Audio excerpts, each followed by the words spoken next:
Video ನೋಡಿ ಎಷ್ಟು pain ಆಗುತ್ತೆ ಅಂದ್ರೆ, ಕಷ್ಟಪಟ್ಟು ಬಂದವರಿಗೆ ಈ ರೀತಿ ಮಾತಾಡ್ರೆ ನಿಮ್ಗೆ ಬೇಲೆ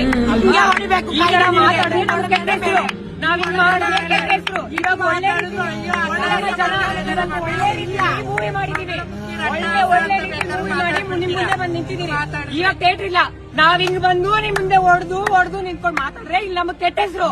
ಯಾಕೆ ನಾವು ಕಷ್ಟಪಟ್ಟಿಲ್ವಾ? ಇಷ್ಟು ಜನ ಇಷ್ಟು ಮಂಗಳಮುಖಿ ಜೀವನ ಕಟ್ಕೊಂಡು ಈ ಮೂವಿ ಮಾಡಿರುತ್ತೆ. ನೀವು ಕೊಡೋ ಬೆಲೆ ಒಂದೊಂದು ಥಿಯೇಟರ್ ನಮಗೆ ಹೇಳಿ, ಒಂದೊಂದು ಥಿಯೇಟರ್ ನಾವು ಬಂದಲ್ಲ ನೋಡಿದ್ರೆ ಕೊಡ್ತೀರಾ? ಹೇಳಿ, ಹಿಂಗ್ ಬಂದ್ ನಿಂತ್ಕೊಂಡ್ರೆ ಕೊಡ್ತೀರಾ? ನಮಗೆ ನ್ಯಾಯನ ನಮಗೆ? ಹಾಯ್, ಹಲೋ, ನಮಸ್ತೆ. ನಾನು ನಿಮ್ಮ ಪ್ರೀತಿಯ ವಿಜಯಲಕ್ಷ್ಮಿ ಮಾತಾಡ್ತಿರೋದು. ವಿಷಯ ಏನಪ್ಪಾ ಅಂದ್ರೆ, ಇವತ್ತು ಸಖತ್ ಬೇಜಾರಾಗ್ತಿದೆ.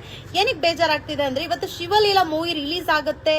ತುಂಬಾ ಎಕ್ಸೈಟ್ ಇಂದ ಕಾಯ್ತಾ ಇದ್ವಿ ಥಿಯೇಟರ್ಗೆ ಹೋಗಿ ಮೂವಿ ನೋಡೋಣ ಅಂತ. ನಮ್ಮೂರು ಭದ್ರಾವತಿ.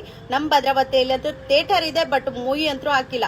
ಜಿಲ್ಲೆಯಲ್ಲಿ ಊರಲ್ಲೂ ಒಂದೊಂದು ಥಿಯೇಟರ್ ಇದೆ. ಸೊ ಅವ್ರಿಗೆಲ್ಲ ಪರ್ಮಿಷನ್ ಕೊಡಿ ಮೂವಿಗೆ. ಯಾಕೆ ಯಾಕೆ ಅವ್ರಿಗೆ ಪರ್ಮಿಷನ್ ಕೊಡ್ತಿಲ್ಲ? ಅವ್ರು ಕಷ್ಟಪಟ್ಟು ಅವರು ನೋವೇನಿದೆ ಅಂತ ಒಂದ್ ಮೂವಿ ಮಾಡಿದಾರೆ. ಅವ್ರಿಗೆ ಯಾರು ಸಪೋರ್ಟ್ ಇಲ್ದೇನೆ ಇಷ್ಟು ಬೆಳೆದಿದ್ದಾರೆ. ಅಂತವ್ರಿಗೆ ಸಪೋರ್ಟ್ ಮಾಡ್ರಿ.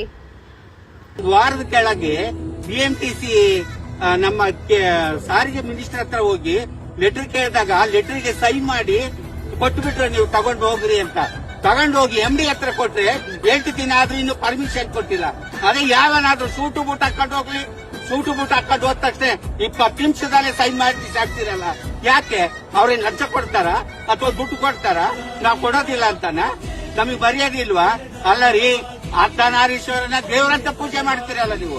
ಹರ ಪುತ್ರ, ಹರಿಹರನ ಪುತ್ರ ಅಯ್ಯಪ್ಪ ಸ್ವಾಮಿನ ದೇವರಂತ ಪೂಜೆ ಮಾಡ್ತೀರಲ್ರಿ. ನಮ್ಗೆ ಯಾಕ್ರಿ ಗೌರವ ಕೊಡ್ತಾ ಇಲ್ಲ ನೀವು? ನಮಗೆ ಗೌರವ ಕೊಡ್ರಿ. ಇವತ್ತು ಥಿಯೇಟರ್ ಸಿಗ್ತಾ ಇಲ್ಲ, ನಮಗೆ ಥಿಯೇಟರ್ ಕೊಡ್ರಿ. ಕರ್ನಾಟಕದಲ್ಲಿ ಎಷ್ಟು ಥಿಯೇಟರ್ ಇದೆ ಅಷ್ಟು ಥಿಯೇಟರ್ಗೂ ಅವ್ರ ಮೂವಿ ಹಾಕಕ್ಕೆ ಪರ್ಮಿಷನ್ ಕೊಡಿ. ಕಷ್ಟಪಟ್ಟು ಮೇಲೆಗೆ ಬಂದಿದ್ದಾರೆ ಹೊರತು ಅಂತವ್ರಿಗೆ ಬೆಲೆ ಕೊಡಿ. ಏನೋ ಸೂಟು ಬುಟ್ಟು ಹಾಕೊಂಡು ಬಂದ ತಕ್ಷಣ ಅವ್ರಿಗೆ ಮಾತ್ರ ಪ್ರೀತಿ ವಿಶ್ವಾಸ ತೋರಿಸ್ತೀರಾ? ಯಾಕೆ? ಇವ್ರು ಕಷ್ಟಪಟ್ಟು ನಿಮ್ ಮುಂದೆ ಬಂದು ಕಣ್ಣೀರು ಹಾಕೊಂಡ್ರು ನೀವು ಅದಕ್ಕೆ ಕರುಣೆ ತೋರಿಸ್ತಾ ಇಲ್ಲ ಅಂದ್ರೆ ಇನ್ನೆಲ್ಲಿದೆ ನ್ಯಾಯ? ಅವ್ರು ಯಾರ ಹತ್ರ ಕೇಳ್ಬೇಕು?